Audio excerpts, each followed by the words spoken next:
Hello everyone, welcome to the lecture. I hope आप सभी बहुत अच्छे होंगे और प्रिपरेशन भी आपकी बहुत अच्छे से चल रही होगी। कल जो मैंने आपको कराई थी क्लास वो थी आरआरबी फार्मा सिस्टम। मैंने आपको एक्सपेक्टेड क्वेश्चन करवाए थे, जो मैंने सिर्फ आपको फार्मा पोर्शन डिस्कस किया था। जो हमारा नॉन फार्मा पोर्शन रह गया था वो मैं आज आपसे डिस्कस करूंगा। और इसके बाद आज मैं आपको धीरे धीरे 2-4 दिन में जो भी आपके पास टाइम बचा हुआ है मैं आपको एक्सपेक्टेड क्वेश्चन कराऊंगा। स्टूडेंट्स, इंपॉर्टेंट क्वेश्चन हैं, उनके साथ साथ में आप एक्सप्लेनेशन, उनके ऑप्शंस, सारी चीज़ों को बहुत अच्छे से समझना है, क्योंकि इस बार बिल्कुल भी नहीं छोड़ना है। तैयारी को बहुत अच्छे से बनाना है और एग्जाम को क्या करना है, क्वालिफाई करना है। ठीक है, हम आगे बढ़ते हैं और सारे क्वेश्चंस को देखिए, क्वेश्चन को डिस्कस करेंगे, उसके साथ साथ उनके पैटर्न को समझना बहुत जरूरी है। मैं आपसे कोई भी यहाँ पे क्वेश्चन डिस्कस करूंगा, मैथ में अगर आपसे कोई एज रिलेटेड क्वेश्चन डिस्कस कर रहा हूं तो उसके पैटर्न को समझना बहुत इंपॉर्टेंट है। क्वेश्चन का आंसर क्या है वो याद कर लेना यहाँ पे बिल्कुल भी समझदारी नहीं है, उस पैटर्न को समझना यहाँ पे समझदारी है कि क्या करना है हमें, वो पैटर्न क्या पूछा गया है, हो सकता है इसी पैटर्न से हमें क्या रिलेटेड हमें क्वेश्चन एग्जाम में देखने को मिल जाए, तो पैटर्न पे आपको फोकस करना है। ओके, चलिए यहाँ पे पहले तो यहाँ पे क्वेश्चन पढ़ते हैं। पहला क्वेश्चन क्या है, देखिए, भारत का पहला परमाणु परीक्षण, ठीक है, स्माइलिंग बुद्धा, किस वर्ष और किस स्थान पर किया गया था? ठीक है, in which year and location did India conduct its first nuclear test smiling Buddha? ये भी आप यहाँ याद रखिएगा, यहाँ से हो सकता है ये नाम ही पूछ दिया जाए, स्माइलिंग बुद्धा। ठीक है, अब स्माइलिंग बुद्धा अगर आपने यहाँ पे पढ़ा होगा तो उस जगह पे आप वहां पे इस आंसर को बहुत अच्छे से फाइंड कर लोगे कि स्माइलिंग बुद्धा क्या है। ठीक है, अब कहाँ हुआ था? 1971 पोखरण में हुआ था, या यहाँ पे 1974 पोखरण में हुआ था, या 1980 जैसलमेर में, या यहाँ पे 1974 नागपुर में? कहाँ हुआ था स्टूडेंट्स? तो जो आपका यहाँ पे टेस्ट हुआ था वो हुआ था 1974, कहाँ पे? पोखरण में हुआ था। ओके, चलिए यहाँ पे देखिए, ये आपका करेक्ट ऑप्शन है यहाँ पे बी। भारत ने 18 मई 1974 को, ठीक है, कहाँ पे? राजस्थान के पोखरण में पहला परमाणु परीक्षण किया। ओके, इसे ऑपरेशन स्माइलिंग बुद्धा कहा गया। इंदिरा गांधी के नेतृत्व में यह परीक्षण किया गया था। देखिए स्टूडेंट्स, इस जगह पे इंपॉर्टेंट चीज क्या है? ये इंपॉर्टेंट चीज है कि इस ऑपरेशन को क्या कहा गया था, इस ऑपरेशन का नाम क्या रखा गया था? स्माइलिंग बुद्धा रखा गया था। ये बात भी आप यहाँ पे क्या रखेंगे, याद रखेंगे। ठीक है, चलिए नेक्स्ट क्वेश्चन आगे बढ़ते हैं, operation smiling Buddha. Next question पे बढ़ते हैं। किस अनुच्छेद के तहत भारत के राष्ट्रपति आपातकालीन घोषित कर सकते हैं? Under which article can the president of India declare A emergency?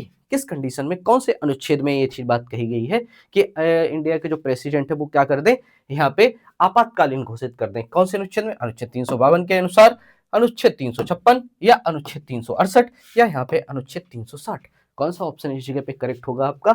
Option यहाँ पे स्टूडेंट्स ए करेक्ट होगा।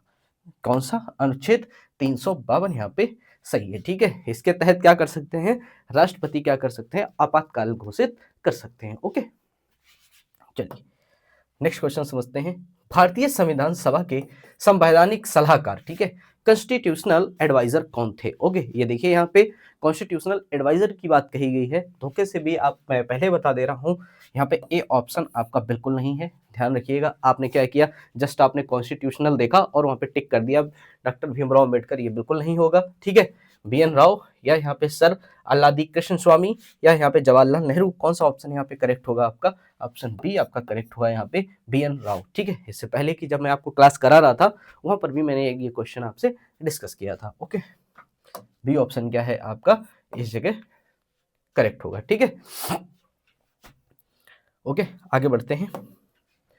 ग्रांड ट्रंक रोड का निर्माण किसने कराया था? Who built the grand trunk road? किसने बनवाया था? बाबर ने बनवाई यहाँ पे, या यहाँ पे औरंगजेब अकबर ने, या यहाँ पे शेरशाह सूरी? किसने यहाँ पे करवाया था निर्माण? ग्रांड ट्रंक रोड का निर्माण किसने कराया था? बहुत सिंपल क्वेश्चन है, किसने कराया था? शेरशाह सूरी ने कराया था। ओके, चलिए यहाँ पे, हाँ ये देखिए, ग्रांड ट्रंक रोड का निर्माण कब कराया था? 16वीं सदी में कराया था। ठीक है, याद रखिए आप, किसमें कराया था? 16th सेंचुरी में। ओके, किसने कराया था? शेरशाह सूरी ने कराया था। यह सड़क बंगाल के, ठीक है, सोनार गांव से काबुल तक जाती थी। कहां से कहां तक जाती थी? सोनार गांव से बंगाल के काबुल तक। ये बात आप याद रखिएगा, कहां से? सोनार गांव से काबुल तक जाती थी। ठीक है, रविन्द्रनाथ टैगोर ने इसे क्या कहा था? आर्यावर्त की लंबी माँ कहा था, ठीक है, किसने कहा था? मदर ऑफ आर्यभट्ट किसने? रविंद्रनाथ टैगोर ने। बात भी आप याद रखना, हो सकता है इतना क्वेट ही आपसे पूछ लिया जाए कि आर्यभट्ट की लंबी माँ क्या है, मतलब अब आपसे पूछ दिया जाए कि क्या चीज है, तो वहां पे हो सकता है आपको इस तरीके का ऑप्शन देखने को मिले। कर्नाटक या पूछ दिया जाए कि आर्यभट्ट की लंबी माँ किसने कहा था, तो इस तरीके से भी क्वेश्चन आपसे पूछा जा सकता है। ओके, चलिए नेक्स्ट क्वेश्चन आगे बढ़ते हैं। भारत में ऑपरेशन फ्लड किससे संबंधित है? India's operation flood was related to which sector?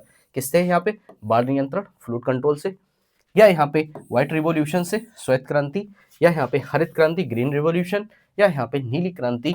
यहाँ पे कौन सा ऑप्शन आपका करेक्ट होगा स्टूडेंट्स? यहाँ पे जो आपका ऑप्शन करेक्ट होगा वो रहेगा आपका यहाँ पे बी ऑप्शन करेक्ट रहेगा, white revolution. Okay, B option आपका क्या है?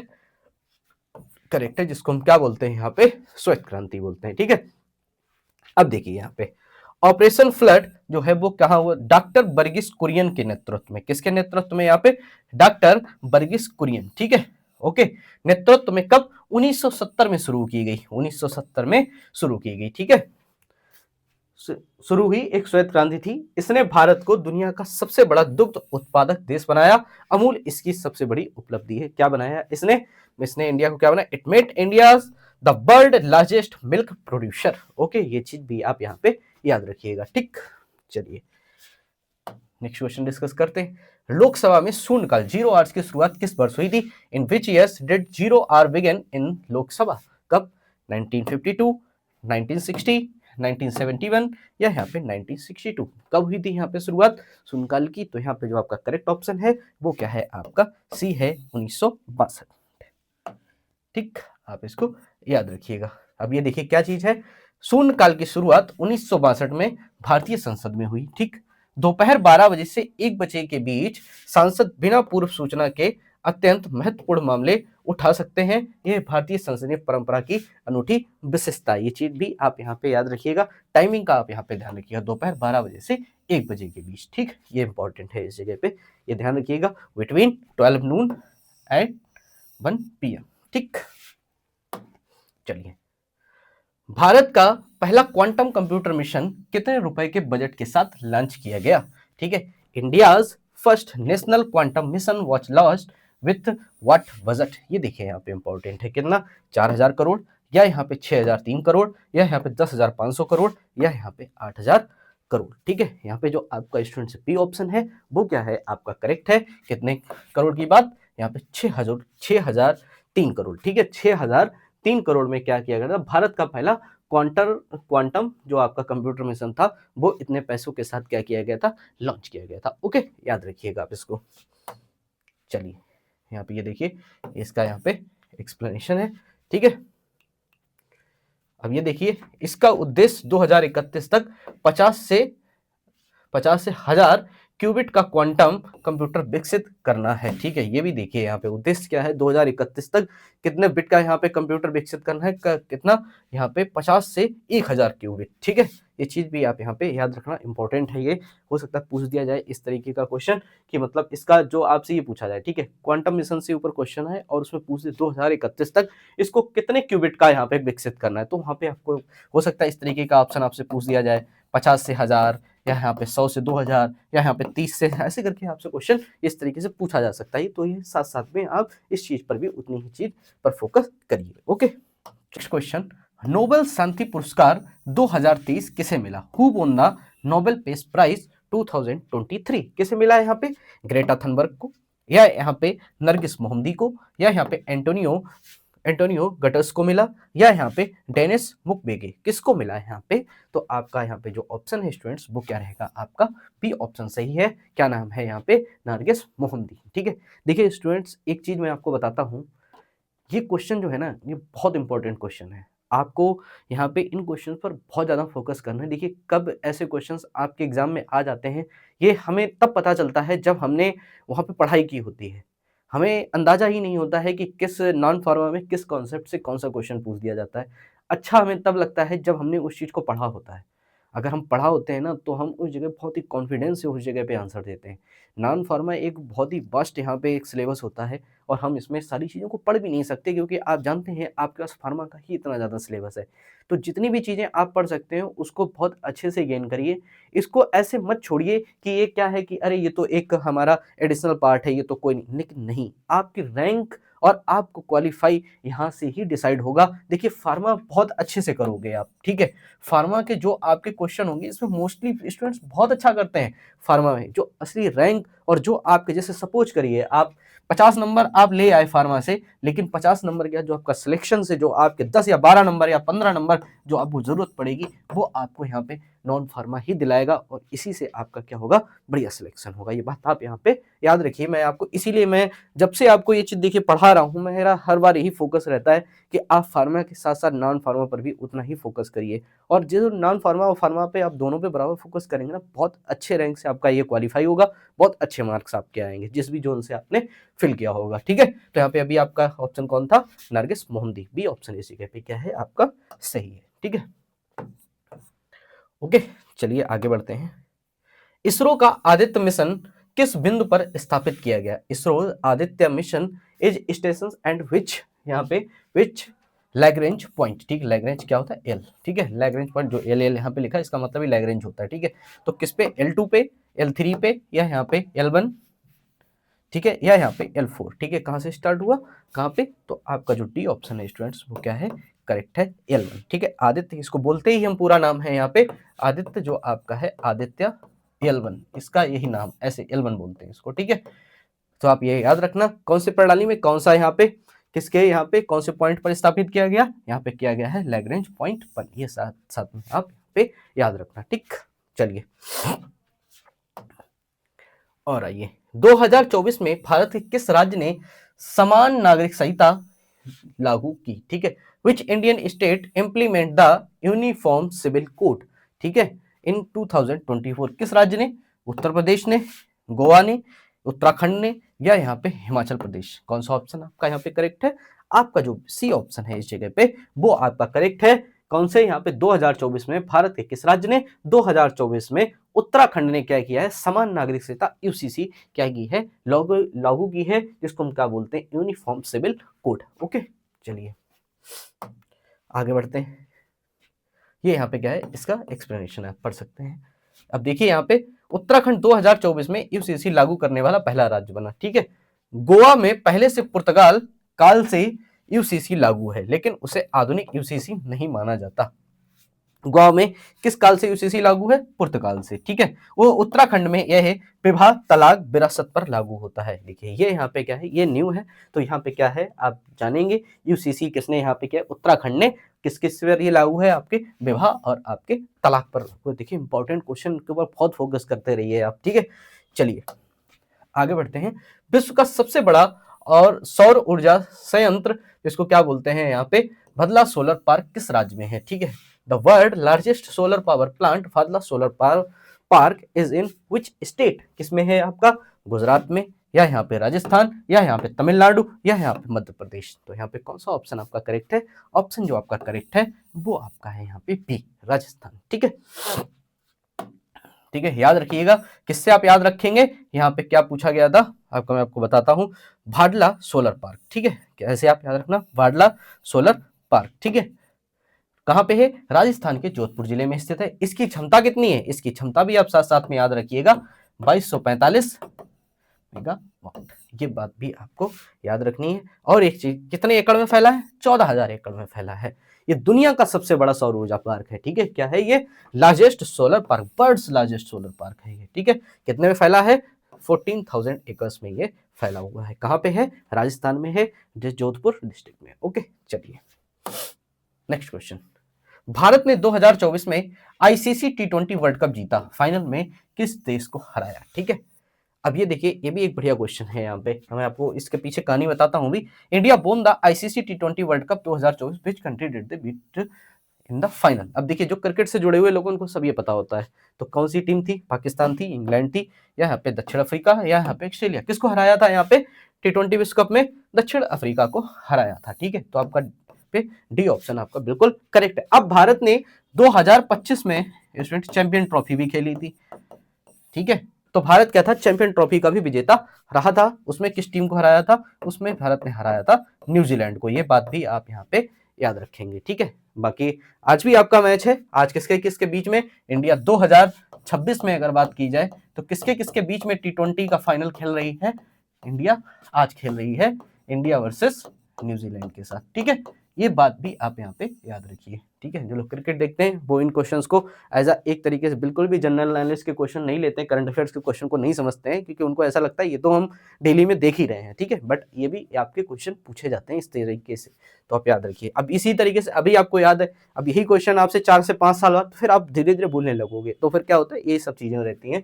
अभी आपसे कोई पीछे का क्वेश्चन पूछे तो फिर वहां पे कंफ्यूजन हो जाएगी, ठीक है। अब ऐसे ही 2019 की बात करी जाए, 2019 में किसके किसके बीच में फाइनल, तो ऐसे रहते हैं क्वेश्चन ये, ठीक है। चलिए यहाँ पे ध्यान रखिए, कहाँ हुआ था, वेस्ट इंडीज में हुआ था, बारबाडोस में, ठीक है। कब किसको हराया था, दक्षिण अफ्रीका को हराया 7 रन से। तब कैप्टन कौन थे, रोहित शर्मा। इस टाइम करंट में इंडियन T20 कैप्टन कौन है, यहाँ पे इंडियन T20 कैप्टन है आपके सूर्य कुमार यादव, और यहाँ पे जो आपके वनडे और टेस्ट के कैप्टन कौन है, यहाँ पे शुभमन गिल, याद रखिएगा, ठीक। चलिए यहाँ पे CRISPR, ठीक है, CS9 तकनीकी का उपयोग किसके लिए किया जाता है, what is the CRISPR Cas9 technology used for, ठीक है, किसके लिए करते हैं, क्वांटम कंप्यूटिंग के लिए, यहाँ पे जीन एडिटिंग के लिए, या यहाँ पे AI मॉडल ट्रेनिंग के लिए, या नैनो रोबोटिक्स के लिए, किसके लिए करते हैं। CRISPR किसके लिए यूज की जाती है, CRISPR किसके लिए यूज होती है आपकी, यहाँ पे जो ये इसके लिए यूज होती है वो जीन एडिटिंग में ये यूज होती है। बी ऑप्शन आपका क्या है, करेक्ट है, ठीक है। आप यहाँ पे याद रखिएगा इसको। चलिए नेक्स्ट क्वेश्चन, किस ग्रह के सबसे अधिक प्राकृतिक उपग्रह हैं, which planet has the most natural satellite, किसके पास है, बृहस्पति जुपिटर के पास है, शनि सैटर्न के पास है, नेपच्यून के पास है, या यहाँ पे यूरेनस के पास है, किसके पास है सबसे ज्यादा, यहाँ पे है बी ऑप्शन आपका क्या है इस जगह पे स्टूडेंट्स आपका करेक्ट है, ठीक है। बी ऑप्शन आपका यहाँ पे करेक्ट है। अब देखिए यहाँ पढ़िए आप, 2023 में खोजे गए नए चंद्रमाओं के बाद शनि के 146 से अधिक उपग्रह हैं, जो बृहस्पति 95 से अधिक हैं। तो शनि का सबसे बड़ा चंद्रमा टाइटन है, जिसका यहाँ पे अपना वायुमंडल है, ये बात भी याद रखना। शनि का सबसे बड़ा चंद्रमा क्या है, टाइटन, यहाँ पे आप ये बात भी याद रखेंगे। After new moon discoveries in 2023 Saturn has the 146 plus moons, ठीक है, सरपासिंग जुपिटर 95, ये भी याद रखना। सैटर्न्स लार्जेस्ट मून टाइटन, क्या नाम है उसका, यहाँ पे टाइटन नेम है यहाँ पे, ठीक है, ठीक है। Is the unique in the having its own, ये क्या है, किस लिए यूनिक है, क्योंकि अपना खुद का यहाँ पे एटमॉस्फेयर रखता है, अपना खुद का वायुमंडल ये यहाँ पे रखता है, ठीक।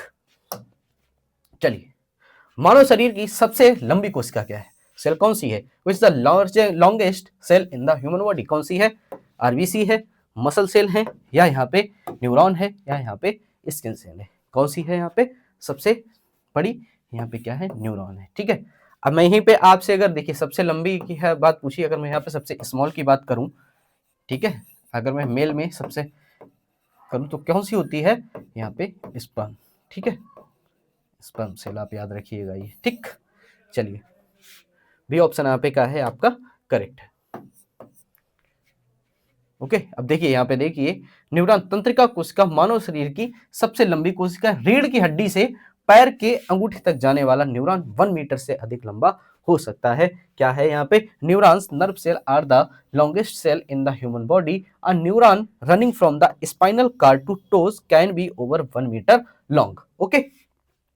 न्यूरॉन में कोशिका विभाजन नहीं होता, neurons are unique as they does not undergo cell division, neurons में क्या नहीं होता है, सेल विखंडन नहीं होता है, डिवीजन नहीं होता है, ठीक है।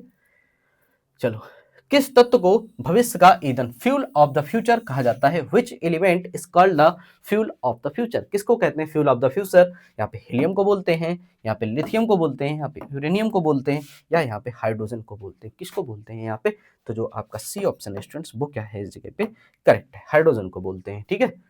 इसको आप याद रखिएगा, हाइड्रोजन को क्या बोलते हैं, भविष्य का ईंधन कहा जाता है, ठीक है। चलिए नेक्स्ट क्वेश्चन, प्रकाश संश्लेषण फोटोसिंथेसिस में पौधे CO2 और H2O के अलावा क्या उत्पन्न करते हैं, in photosynthesis besides glucose what else do plants produce, क्या करते हैं, नाइट्रोजन, CO2, मीथेन या यहाँ पे ऑक्सीजन। ठीक है, क्या क्या होता है, क्या उत्पन्न करते हैं, यहाँ पे ऑक्सीजन उत्पन्न करते हैं। सी ऑप्शन सही है आपका। ग्लूकोज बनाते हैं और क्या करते हैं, साथ साथ में ऑक्सीजन को उत्पन्न करते हैं। ये बात आप यहाँ पे याद रखिएगा। ठीक, चलिए, किस विटामिन को सनशाइन विटामिन कहते हैं और इसकी कमी से कौन सा रोग होता है। ठीक है, which vitamin is called sunshine vitamin and what disease does it deficiency cause. ठीक है, कौन सी, विटामिन ए यहाँ पे रतौंदी, या यहाँ पे आपका बी ऑप्शन सही है विटामिन डी रिकेट्स, या यहाँ पे विटामिन के हीमोफिलिया, या यहाँ पे विटामिन B12 इनीमिया। कौन सा है आपका, सनशाइन से रिलेटेड एक ही है यहाँ पे आपका विटामिन डी जिससे क्या होता है, रिकेट्स होता है। साथ साथ में ये भी याद कर लीजिए, विटामिन ए से क्या होता है, रतौंदी, B12 से इनीमिया, विटामिन के से हीमोफिलिया। ओके, चलिए यहाँ पे नेक्स्ट देखिए, ये इसका क्या है, यहाँ पे एक्सप्लेनेशन है, इसको आप यहाँ पे रीड कर सकते हैं। चलिए नेक्स्ट क्वेश्चन देखिए, मैथ का क्वेश्चन है, इसको सॉल्व करते हैं। इंपॉर्टेंट, देखो क्या लिखा हुआ है, यदि log बेस 2 यहाँ पे x इक्वल टू 5 तो x का मान कितना होगा। जब भी आपको इस तरीके का क्वेश्चन दिखे स्टूडेंट, सबसे पहली चीज आप याद करिए और इस चीज को बहुत अच्छे से समझिए कि जब भी कभी आपको log का क्वेश्चन दिखे तो सबसे पहले फोकस करिए उस पे बेस क्या है। अगर यहाँ पे देखिए बेस इसका क्या है, 2 है, तुरंत आप जाइए और क्वेश्चन में क्या करिए, किसके ऊपर पूछा गया, 5 के ऊपर, तो 2 की पावर 5 कर दीजिए। जितना बेस है उसमें इक्वल टू में जितना भी दिया है वो उसकी क्या कर दीजिए, आप पावर में कर दीजिए और इसका मल्टीप्लाई कर दीजिए। 2 इंटू 2 इंटू 2 कितना हो जाएगा, ये यहाँ पे 32 आंसर आपका निकल के आ जाएगा। क्या है आंसर आपका, सी आंसर है। ठीक है, छोटा क्वेश्चन है, बस ये चीज आपको पता होनी चाहिए, बेस में था उसको आपको क्या कर देना है, उसके ऊपर जितना भी आपके इक्वल टू में उसको क्या कर देना है, उसके पावर के बराबर कर देना है। ठीक है, चलिए बहुत इंपॉर्टेंट क्वेश्चन, देखिए इस तरीके के क्वेश्चन जरूर आते हैं एग्जाम में। क्या लिखा हुआ है पढ़िए, एक नल टंकी को 6 घंटे में भरता है। ठीक है, बहुत अच्छा है। एक नल क्या किया, टंकी को कितने घंटे में भरता है, 6 घंटे में भरता है, और दूसरा क्या करता है, 8 घंटे में भर देता है। बहुत अच्छी बात है। और रिसाव नल 12 घंटे में क्या कर देता है, उसको खाली कर देता है। ऐसा है, एक है 6 घंटे में भरता है, दूसरा क्या 8 घंटे में, और एक क्या है जो उसको खाली कितने घंटे में कर दे रहा है, 12 घंटे में खाली कर। अब तीनों एक साथ खुले तो टंकी कितने घंटे में भरेगी, इंपॉर्टेंट है। ठीक है, टंकी कितने घंटे में भरेगी, ये चीज उसने पूछी है। अब एक चीज यहाँ पे देखिए, काम पहले, सबसे पहले आप यहाँ पे देखिए वर्क, जब भी ऐसे क्वेश्चन हो तो वर्क को इस जगह पे मान लीजिए 1। जैसे हम जो है, हमारे पास जो टंकी है उसको हमने क्या मान लिया, 1 मान लिया। जो टंकी भर रही है उसको हमने 1 मान लिया। अब देखिए एक जो आपका नल था, जो आपका फर्स्ट नल है स्टूडेंट्स, वो क्या कर रहा है, टंकी को कितने घंटे में भर रहा है, 6 घंटे में। सेकेंड नल आपका टंकी को कितने घंटे में भर रहा है, 8। एक नल आप ऐसे ले लो, वो टंकी को क्या कर रहा है, खाली कर रहा है। बात आप समझ गए, काम तो एक ही है, क्या कर रहा है, एक 6 घंटे में भर रहा है, एक 8 घंटे में, क्या कर रहा है 12 घंटे में खाली करता है। इन क्वेश्चंस को हमेशा ऐसे करना होता है। जब आप इसके आगे कैसे इसको सॉल्व करेंगे वो आपको मैं बताता हूं। इनको क्या करना है, देखिए 2 चीजें ऐसी हैं जो आपको टंकी को क्या कर रही है, भर रही है, और ये क्या कर रही है, टंकी को थर्ड वाला नल आपको क्या कर रहा है, खाली कर रहा है। तो आपको इस तरीके से कर देना है, क्या करोगे, माइनस, क्योंकि वो खाली कर रहा है ना। और इनका क्या करना है, आपको निकालना है एलसीएम। एलसीएम इसका आएगा यहाँ पे 24, तो क्या हो जाएगा, 4 4 3 2 कितना आ जाएगा, 5/24। ठीक है, अब आपसे पूछा गया है, यहाँ पे टाइम पूछा गया है, तो टाइम कैसे कैलकुलेट करोगे, टाइम इक्वल टू, काम कितना था, 1/5/24, तो क्या हो जाएगा, इक्वल टू 24/5, और आंसर क्या निकल के आएगा इसका, 4.8 आवर्स। ठीक है, मतलब आपका जो स्टूडेंट्स यहाँ पे डी ऑप्शन है वो क्या हो जाएगा, आपका करेक्ट हो जाएगा। चीज यहाँ पे आप याद रखिएगा। ठीक है, चलिए ये है यहाँ पे इसका एक्सप्लेनेशन है, वैसे ही बताया गया जैसे मैंने आपको बताया है। यहाँ पे टाइम, तो टाइम कैसे कैलकुलेट करा गया, वर्क 1/5/24, 24 ऊपर हो जाएगा, 5 नीचे हो जाएगा, 4.8 आपका क्या आ जाएगा, आंसर आ जाएगा। ठीक है, ऐसे क्वेश्चन यहाँ पे ऐसे सॉल्व होते हैं, इनके ऊपर आप ध्यान रखिएगा। चलिए यहाँ पे, ठीक है, यदि किसी संख्या को 20% बढ़ाकर 20% बढ़ाकर और 15% घटाया जाए तो शुद्ध परिवर्तन परसेंट क्या होगा। इंपॉर्टेंट, देखिए कैसे करेंगे, इन क्वेश्चंस को करने के लिए क्या है, आप एक नंबर मान लीजिए, ठीक है, लेट आपने नंबर मान लिया क्या है यहाँ पे 100 मान लो, ठीक है। अब किसी संख्या का 20% बढ़ाकर, अब किसका 100 का ही तो 20% बढ़ाओगे, कितना कर रहे हो आप, इसका 20% इंक्रीज करोगे तो 100 का 20% कितना हो रहा है, कितना निकल के आएगा, कितना निकल के आया 120 क्या हो गया इसका आंसर, ये यहाँ पे निकल के आया, ठीक। अब क्या क्या कहा गया है 15% उसमें से घटाया जाए। अब क्या किया जा रहा है यहाँ पे 120 का यहाँ पे क्या करा जा रहा है 15%, ठीक है। तो 120 का आपका 15% कितना हो जाएगा, निकालिए यहाँ पे 1.2, ठीक है,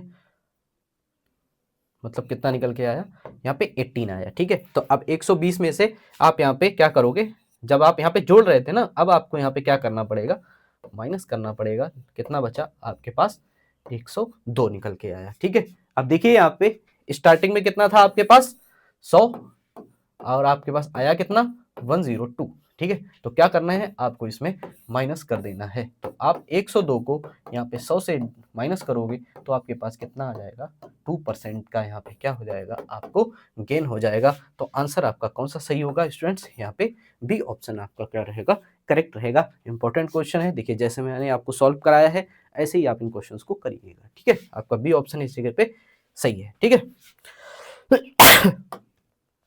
ये देखिए यहाँ पे आप इस एक्सप्लेनेशन पे मत जाइए जैसा मैंने आपको कराया है, अब वैसे उस पर फोकस करिए।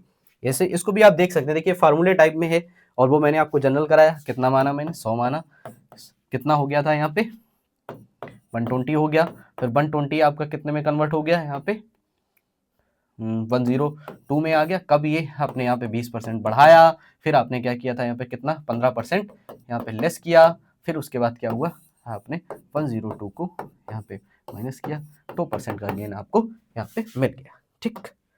चलिए, किसी त्रिभुज की भुजाएं 5, 12, 13 है तो उसका क्षेत्रफल क्या है, देखिए इंपॉर्टेंट है। अब यहाँ पे आपको ध्यान देना है, देखिए 5, जब भी आप ऐसे नंबर्स देखो तो सबसे पहले चेक करो समकोण त्रिभुज तो नहीं है कहीं आप पे, ठीक है।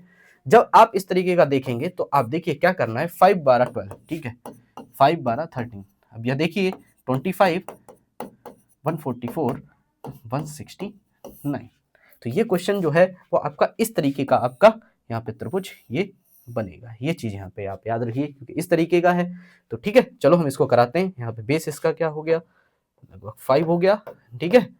और यहाँ पे इसका जो हाइट है वो इसकी हो गई यहाँ पे 12, और यहाँ पे जो इसका कर्व हो गया कितना हो गया 13। ये होगा यहाँ पे इस तरीके का ये त्रिभुज यहाँ पे बनेगा, ठीक है। इस तरीके के त्रिभुज को लिए आपको यहाँ पे जो फार्मूला यहाँ पे लगाना होगा स्टूडेंट्स, वो आपका लगेगा 1/2 यहाँ पे बेस इंटू हाइट। क्या लगेगा, बेस इंटू हाइट। तो 1/2 करोगे, यहाँ पे बेस कितना है इसका, बेस यहाँ पे इसका 5 है और हाइट इसकी कितनी है यहाँ पे 12 है। तो आंसर आपका कितना बनेगा यहाँ पे 2, यहाँ पे आंसर आपका बनेगा 30 स्क्वायर यूनिट। आपका सी ऑप्शन यहाँ पे क्या है, करेक्ट है, ठीक है। आपको ये देखिए यहाँ पे इस तरीके के क्वेश्चन आपसे एग्जाम में पूछे जा सकते हैं। ये क्या है, राइट ट्रायंगल है, राइट ट्रायंगल है तो ऐसे बनेगा। यहाँ पे क्या है, ये 5 हो गया, ये यहाँ पे 12 हो गया, ये यहाँ पे 13 हो गया। अब इसका आप क्या कर लीजिए, इसका क्षेत्रफल यहाँ पे निकाल लीजिए। इसका क्षेत्रफल क्या होता है 1/2 आधार इंटू ऊंचाई, ठीक है। आधार कितना है 5 है, ऊंचाई कितनी है 5 है, ठीक। चलिए, 5 लोगों की औसत आयु कितनी है 25 वर्ष है, ठीक है।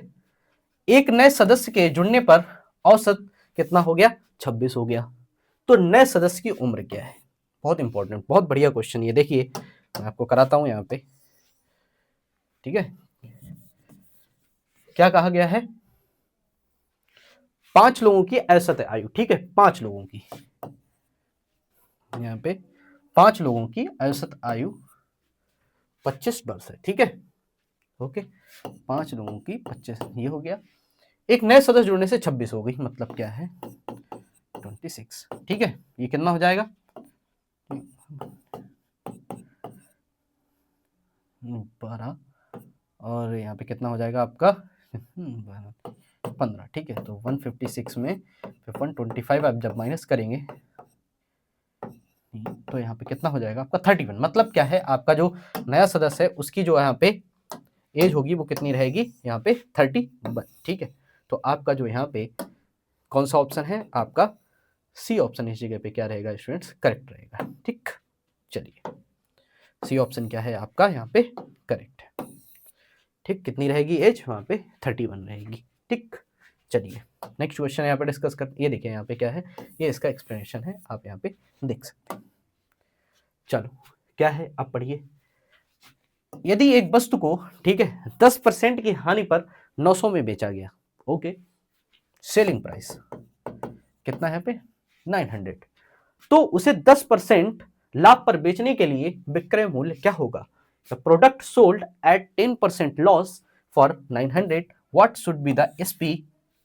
मतलब बोले तो यहाँ पे विक्रय मूल्य टू गेट प्रॉफिट 10%। तो क्या करना है, आप देखिए बहुत सिंपल क्वेश्चन, इसको ऐसे करिए आप, मैं आपको बताता हूँ, इसको ऐसे कर लीजिए। यहाँ पे देखिए को बताता हूँ, 10% की क्या कहेगी, हानि कहेगी। ठीक है, 900 में क्या किया आपने, यहाँ पे प्रोडक्ट को बेचा, 900 में क्या किया था आपने, यहाँ पे बेच दिया। ठीक, आपको निकालनी है कास्ट प्राइस। ठीक है, तो कितने का यहाँ पे आपको हानि हो रही है, 10% की हानि हो रही थी। ओके, तो आप क्या करोगे, जब आपको 10% की हानि हो रही थी तो आपका ये कैसे निकलेगा, तो आपके पास यहाँ पे जो कॉस्ट प्राइस होगी वो कितनी हो जाएगी, 1000 हो जाएगी। सीधी सी बात है, अगर 1000 का 10% करके आप कम करें तो कितना निकल के आएगा, 900 रुपये निकल के आएगा। अब यहाँ पे कॉस्ट प्राइस आपके पास कितनी हो गई, 1000 हो गई। अब कॉस्ट प्राइस पे आपको कितने का यहाँ पे लाभ कमाना है, तो 1000 का यहाँ पे आप 10% कर दीजिए। सिंपल क्वेश्चन है, इसमें कोई लॉजिक नहीं था। ठीक है, इतना बहुत ज़्यादा, इसका आप 10% कर दो, कर दोगे कितना आएगा, यहाँ पे आपका 100 आ जाएगा, और 1000 में आप यहाँ पे 100 ऐड कर दोगे तो कितना बचेगा, 1100 आंसर आपका आ जाएगा। मतलब बोले तो आपका जो यहाँ पे सी ऑप्शन है स्टूडेंट्स, वो क्या रहेगा आपका इस जगह करेक्ट रहेगा। ठीक, सी ऑप्शन क्या है आपका करेक्ट है इस जगह। ठीक, ये भी चलिए, ठीक है, क्या लिखा हुआ है, श्रृंखला 3 7 15 3 7 15 31 63। तो नेक्स्ट वन क्या होगा, इसको सॉल्व करते हैं। ठीक है, 3 के बाद 7 कैसे आया, 3 बन जा 2 प्लस 1 बोले तो 7। ठीक है, 7 में मल्टीप्लाई 2 प्लस 1 15। ठीक है, 15 में मल्टीप्लाई 2 प्लस 1 31, 31 मल्टीप्लाई 2 प्लस 1, यहाँ पे कितना आया, ये कितना हो जाएगा, 63 आया। ठीक है, और 63 में मल्टीप्लाई 2 प्लस 1 आप करेंगे तो कितना हो जाएगा, 126 प्लस 1, आंसर आपका हो जाएगा 127। मतलब सी ऑप्शन आपका क्या है इस जगह पे करेक्ट है, 127। ठीक, चलिए एक क्वेश्चन देखते हैं। द रेशियो ऑफ एज, ठीक है, क्या है, दो पर्सन है A and B, the ratio of age of A and B 3:5 है। ठीक है, और after 10 year the ratio become कितना हो जाएगा, 5:7 हो जाएगा। तो फाइंड देयर प्रेजेंट एज। देखिए बहुत इंपॉर्टेंट क्वेश्चन है, एक बार आप रीड कर लीजिए। ठीक है, फिर हम इसको यहाँ पे सॉल्व कराते हैं। अब हम इसको कराते हैं आपके सामने सॉल्व। कितना है यहाँ पे ratio of A and B का, तो ए एंड बी का क्या रेशियो है, देखिए दो पर्सन है, ए है, एक यहाँ पे बी। ठीक है, मैं मान लेता हूँ यहाँ पे कि इनकी एज कितनी हो गई, 3x हो गई, और उसकी क्या हो गई यहाँ पे 5x में ही करते हैं, सिंगल में ही हमें यहाँ पे एक्सप्लेन करना है। ठीक, 5x हो गई। अब कितना, आफ्टर 10 ईयर, आफ्टर 10 ईयर क्या करोगे आप, ए की कितनी हो जाएगी, 3x प्लस 10 हो जाएगी, क्योंकि 3x यहाँ पे माना तो क्या है 10 साल के बाद उतनी उसमें क्या हो जाएगी, ऐड हो जाएगी। तो b की कितनी हो जाएगी यहाँ पे 5x प्लस 10। ओके, और रेशियो कितना दिया है वहां पे 3x plus 10 divided by 5x plus 10 equal to, ratio कितना दिया है वहां पे 5/7। ओके, इसके आगे आप क्या करोगे, इसका मल्टीप्लाई इधर करोगे और इसका मल्टीप्लाई इधर करोगे, तो क्या हो जाएगा ये, ठीक है, प्लस 70, ये क्या हो जाएगा यहाँ पे 25x प्लस 50। ठीक, क्या हो जाएगा आपका 70 माइनस 50, 25x माइनस 21x, क्या हो जाएगा यहाँ पे ये 20 और यहाँ पे क्या हो जाएगा 4। ठीक है, तो क्या हो जाएगा आपका x इक्वल टू यहाँ पे क्या आ जाएगा 5 आ जाएगा। ओके, 10 ईयर्स के बाद उनकी एज को पूछा गया है, तो आप इसमें क्या करिए, x की वैल्यू को रख दीजिए, 3 मल्टीप्लाई बाई 5, 10 कितना आ जाएगा यहाँ पे 25, और 5x प्लस 10 में भी रखिए, 5 में multiply by 5 plus 25 equal to 35। ठीक है, वर्तमान आयु के ऊपर पूछी गई है। ठीक है, ये तो मैंने आपको करा दिया। उनकी वर्तमान आयु पूछी गई, 10 साल के बाद की नहीं पूछी गई है। तो अगर आपसे देखिए 10 साल के बाद उनकी एज कितनी होगी 25, और यहाँ पे कितना ये हो गया 35 हो गई। और अगर वर्तमान पूछी जाती है तो आपको क्या करना है, 3 मल्टीप्लाइड बाई 5, यहाँ पे कितनी हो जाएगी 15, और 5 मल्टीप्लाइड बाई 25, 15 और 25। ठीक है, मतलब वर्तमान उनकी कितनी है, इतनी है। ठीक है, और ये 10 साल के बाद उनकी कितनी हो जाएगी 25 और 35 हो जाएगी। ये चीज यहाँ पे, ये आंसर यहाँ पे आएगा। ठीक है, इक्वेशंस के क्वेश्चन है, पूछे जा सकते हैं ऐसे क्वेश्चंस भी, इनके ऊपर आप फोकस करिए। चलिए नेक्स्ट क्वेश्चन। 5 मित्र A B C D E, okay, एक वृत्त में बैठे हैं। ए के दाएं बी है, ओके, ए के दाएं क्या है बी है, और बी के दाएं क्या है सी है। ठीक है, और डी कॉमा ई के बाएं, हाँ डी जो है वो ई के क्या है बाईं ओर है, तो ई के बाएं कौन होगा। देखिए बहुत बढ़िया क्वेश्चन, इसको कैसे सॉल्व करेंगे एक बार को करवाता हूं। देखिए इन क्वेश्चंस को सॉल्व करने से पहले आप दो चीजों पर ध्यान दीजिए। सबसे पहले क्या कहा गया है, वृत्त में कहा गया है, तो आप यहाँ पे क्या करिए, एक यहाँ पे सर्कल ड्रा करिए। कर लिया आपने।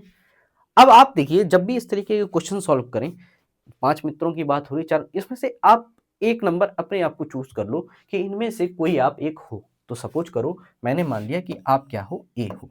ठीक है, या मैं क्या हूं, ए हूं, और मैंने क्या किया ए के, अब मैं इस तरीके से बैठा हूं तो मेरा फेस क्या है, सेंटर की तरफ है, तो मेरे दाईं ओर क्या बोला गया है, कौन है, बी बैठा हुआ। बहुत सही बात है। ठीक है, अब बी के दाईं ओर कौन बैठा है, सी बैठा हुआ है। ठीक है, अब कहा गया क्या है कि डी ई के क्या है बाईं ओर है। ये बढ़िया क्वेश्चन है। देखिए डी क्या है, अब देखिए डी को अगर हम यहां बैठा देते हैं, ठीक है, तो डी को बाएं ओर तो फिर सी हो जाएगा ना। तो हमें क्या करना है, जो आपका डी यहां पे आएगा, ठीक है, एक सेकेंड, क्या कहा गया है कि जो डी है वो ई के क्या है बाईं ओर है। तो आपका जो यहाँ पे ई है, ई जब इस तरीके से बैठेगा और ई का जो बायां इधर साइड होगा, तो वहां पे कौन बैठा होगा, वहां पे बैठा होगा डी बैठा होगा। मतलब क्रम आपका क्या बनेगा, ए बी सी डी ई। ठीक है, ये क्या है आपका एंटी क्लॉकवाइज चलेगा।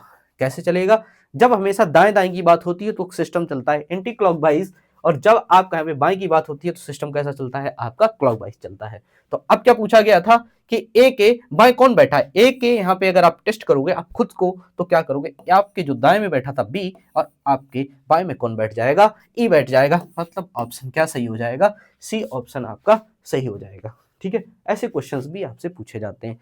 जब भी इस तरीके के, अभी देखिए इस तरीके से हो सकता है आपसे पंक्ति से रिलेटेड पूछ दिया जाए क्वेश्चन कि हाँ एक सीरियल में हम बैठे, यहाँ पे ए बैठा और हमारे दाईं ओर वो बैठा, बी बैठा, फिर दाईं ओर हमारे सी बैठा, फिर सी के दाईं ओर। तो हाँ जब भी आप हो ऐसे क्वेश्चन करो तो एक ना एक जैसे ए है वो अपने आप को मान लो, आप अपने आप को मान लोगे तो क्वेश्चन बहुत आसानी से ऐसे सॉल्व हो जाते हैं। ठीक है, चलिए,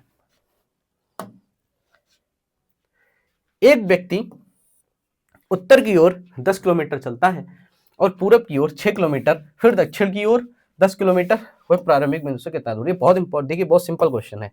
आप ऐसे मान लीजिए ईस्ट वेस्ट कर लीजिए और नॉर्थ और साउथ। ठीक है, एक आदमी है वो क्या करा, उसने वो किसकी तरफ चला, उत्तर की तरफ चला, फिर वहां पे क्या है, देखिए पूरब की तरफ आपका चला 6 किलोमीटर, फिर 6 किलोमीटर के बाद वो कहाँ गया, आपका साउथ में चला। देखिए अब सीधी सी बात है, देखिए यहाँ पे जब भी आपको इस तरीके से अपोजिट डायरेक्शन मिले तो वो क्या हो जाएंगे, आपस में कैंसिल आउट हो गया, आपका उत्तर और आपका जो दक्षिण वो कैंसिल आउट हो गया, बचा कितना आपके पास 6 किलोमीटर। तो ऑप्शन आपका क्या रहेगा, यहाँ पे बी ऑप्शन रहेगा। मतलब क्या सही है आपका 6 किलोमीटर इस जगह पे सही है। इस तरीके के भी क्वेश्चन पर फोकस करिए और इनको डायग्राम ड्रा करिए, तभी आप ये क्वेश्चन ऐसे क्या कर पाएंगे, सॉल्व कर पाएंगे। हो सकता है इससे रिलेटेड आपको इस तरीके का भी क्वेश्चन कहीं कहीं पे मिल जाए कि ट्रायंगल टाइप का बन रहा हो, आप सपोज करिए नॉर्थ में 5 चले, इधर आप 4 चले, हो सकता है वो आपसे ये डिस्टेंस पूछ ले, तो उस जगह पे आपको क्या लगाना होता है, पाइथागोरस प्रमेय यहाँ पे यूज करनी होती है। ठीक है, याद रखिएगा। चलिए, एक कमरे में कितने लोग हैं, 10 लोग हैं। ठीक, हर एक व्यक्ति ने दूसरे सभी से एक एक बार हाथ मिलाया। क्या किया, एक कमरे में 10 लोग हैं, हर एक व्यक्ति ने दूसरे सभी से एक एक बार क्या किया, हाथ मिलाया। कुल हाथ मिलाने की संख्या क्या है, बहुत इंपॉर्टेंट। देखिए, अब ये क्वेश्चन क्या है, एग्जाम में दो तरीके से पूछा जाता है। कभी कभी ये यहाँ पे पूछा जा सकता है कि यहाँ पे लोग कितने थे, और यहाँ पे हो सकता है ये पूछ दे कि हैंडशेक का नंबर क्या है। तो इसका स्टूडेंट्स एक फार्मूला होता है, वो मैं आपको बता देता हूँ, वो आप याद रखिएगा। इसका जो फार्मूला रहता है वो मैं आपको बताता हूँ। तो ये रहता है इसका फार्मूला, यहाँ पे, ठीक है, और यहाँ पे क्या रहता है, हैंड शेक्स,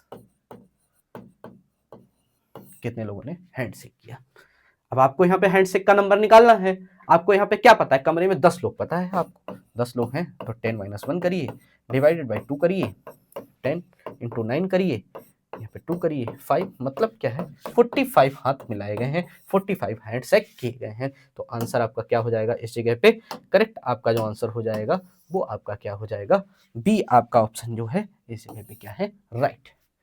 ठीक है, तो यहाँ पे आपको ये भी ध्यान रखना होता है, इंपॉर्टेंट है, आप इसको याद रखिएगा। हाँ, अब ये देखिए, ये यहाँ पे क्या है, इंपॉर्टेंट क्वेश्चन है, इसको करते हैं। चलिए, अब देखिए यहाँ पे क्या दिया गया है, कैट का मतलब यहाँ पे दिया गया है कितना, 24 है। तो कैट कैसे कैलकुलेट करोगे, सी का मतलब क्या हुआ, 3 + 1, ये क्या हो जाएगा, 20 मतलब 24। ठीक है, अब डॉग, DOG, ठीक है, कितना दिया है, 26 दिया है। ये क्या होता है, 4 होता है, ये 15 होता है, ओ का नंबर। ठीक है, और जी का कितना होता है, EFG 7 होता है। ठीक है, तो क्या हो जाएगा आपका, ये 26 हो जाता है। और आपसे किससे का पूछा गया है, काउ का पूछा गया है, तो सी का कितना होता है, 3 रहता है। ठीक है, ओ का कितना हो जाता है, 15 होता है, और जो आपका डब्ल्यू होता है उसका 23 रहता है। तो कितना हो गया, ये 15 3 18 प्लस यहाँ पे 23, मतलब आंसर आपका कितना निकल के आया इस जगह पे, 1 मिनट, ये कितना हो गया,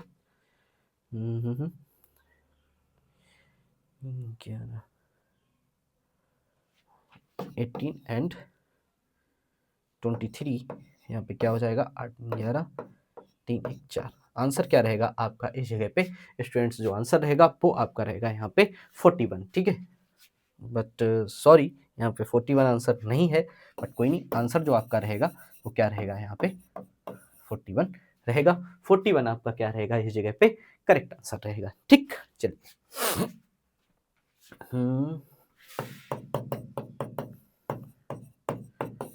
ठीक है, कोई नहीं, ऑप्शन यहाँ पे रॉन्ग था, बट आंसर आपका क्या रहेगा इस जगह पे, 41 रहेगा। ठीक है, चलिए स्टूडेंट्स, ये कुछ मैंने जो थे आपको यहाँ पे इंपॉर्टेंट क्वेश्चन कराए।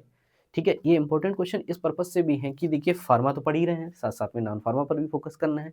इसके बाद भी हम आपको जो क्लास कराएंगे स्टूडेंट्स, उसमें मैं आपको बिल्कुल जिस तरीके का पेपर आपसे पूछा जाएगा, ठीक है, 70-30, मैं आपको इसी तरीके के सारे क्वेश्चन कराता आया हूँ। मैंने मॉडल पेपर भी आपको इसी फॉर्मेट में कराया। देखिए स्टूडेंट्स, क्या है, अगर आप यहाँ पे आरआरबी फार्मासिस्ट की प्रिपरेशन कर रहे हो, तो जिस तरीके का आपका एग्जाम आता है ना, आपको उसी तरीके से अटेम्प्ट करना है, उसी तरीके से। देखिए, अब आपको क्या है, माइंड मेकअप कर लेना है, आप इसी रेशियो में आप सॉल्व करिए क्वेश्चन, 70-30 70-30 पे आप जाइए। आप ऐसे नहीं कि आप 100-200 क्वेश्चन आप लगातार करते चले जा रहे हो, उससे नहीं, आप 70 और 30 आप एक सेट तैयार करिए, और सेट के हिसाब से ही आप अपनी प्रिपरेशन को करिए कि हाँ, मुझे फार्मा के क्या है 70 क्वेश्चन अटेम्प्ट करके उसके बाद मुझे क्या करना है 30 क्वेश्चन। ऐसे नहीं करिए कि 200 क्वेश्चन आपने क्या किया, फार्मा के अटेम्प्ट कर रहे, उसके बाद आपने क्या किया 30-40 क्वेश्चन 50 क्वेश्चन नॉन फार्मा। नहीं, पहले क्या करिए, एक सेट उठाइए, 70 क्वेश्चन करिए, फिर 30 क्वेश्चन करिए, इस तरीके के सेट आप करिए। इस सेट ऐसे हैं वो हम आपको प्रोवाइड भी करेंगे, साथ साथ में अब आपका टाइम है, आपने जितनी पढ़ाई की है बहुत अच्छा है। अब इस टाइम ये आप छोटी छोटी चीज़ों से क्या है, ऐसे एक्सपेक्टेड पेपर्स और कुछ मॉडल पेपर को देखिए, वहाँ से क्या होगा, आपको ऐसा लगेगा कि कोई चीज़, ऐसा कोई टॉपिक जो आप कहीं भूल तो नहीं रहे। अगर आप भूल रहे तो उसका बहुत अच्छे से रिवीजन कर लीजिए, आपकी रैंक बहुत अच्छी आएगी और बहुत अच्छे नंबरों के साथ आप क्वालिफाई होंगे। Thank you students.